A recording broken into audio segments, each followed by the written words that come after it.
Halo semuanya, kami dari kelompok 2. Dalam video ini, kami akan membahas salah satu bentuk jaminan kebendaan yang sudah sering kita dengar dalam kehidupan sehari-hari, yaitu gadai. Mungkin sebagian dari kita pernah melihat orang menggadaikan emas, kendaraan, atau barang berharga di penggadaian. Tapi, apa sih sebenarnya makna hukum gadai itu sendiri?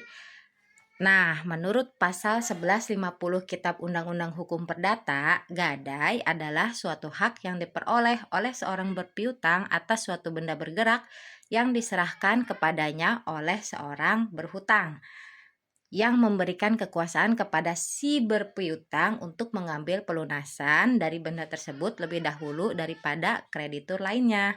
Sederhananya, gadai adalah jaminan atas benda bergerak yang diserahkan secara fisik kepada pihak pemberi pinjaman. Dan jika utang tidak dibayar, barang itu bisa dijual untuk menutupi hutang tersebut.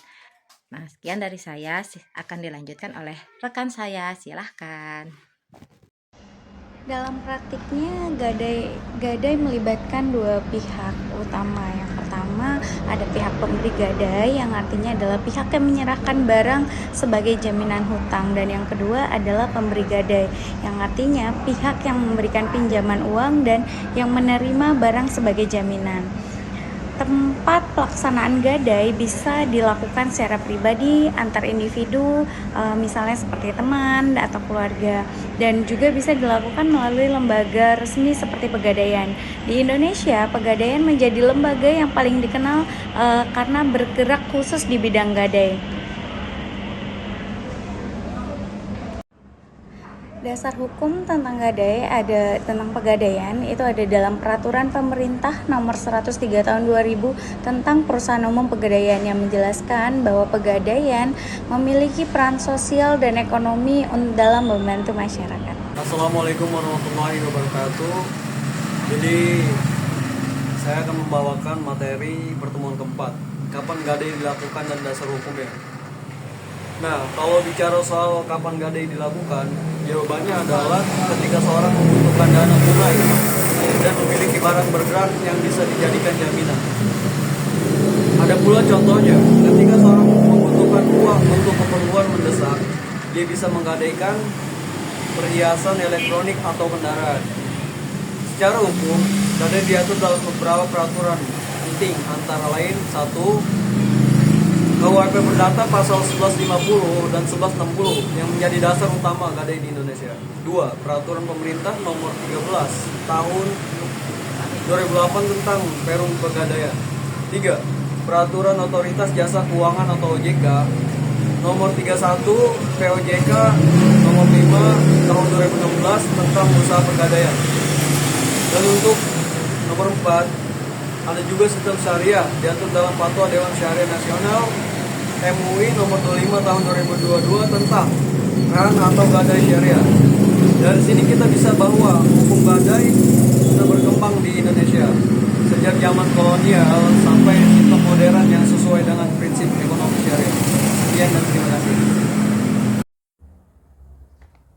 Baik, sekarang kita akan membahas tentang bagaimana sih gadai itu dilakukan. Jadi, proses yang pertama adalah pihak yang membutuhkan dana akan membawakan benda bergerak kepada pihak penerima gadai. Kita misalkan saja di sini adalah pegadaian. Dan benda bergerak yang dimaksud menurut pasal 509 KUH Perdata adalah segala benda yang dapat dipindahkan atau dapat bergerak dengan sendirinya ataupun dengan tenaga dari luar, yang ketika dipindahkan, benda tersebut tidak mengalami kerusakan. Lalu proses selanjutnya yaitu pihak penerima gadai akan meninjau benda yang diajukan untuk menentukan besaran nilai pinjaman yang akan dia berikan. Lalu ketika besaran pinjaman sudah ditentukan, maka akan dibuatkan perjanjian tertulis yang isinya besaran pinjaman, jangka waktu, serta biaya bunga atau ujrah ketika gadai tersebut dilakukan secara syariah. Proses terakhir yaitu penyerahan benda secara fisik kepada penerima gadai, dan peminjam akan diberikan dana tunai sesuai dengan kesepakatan.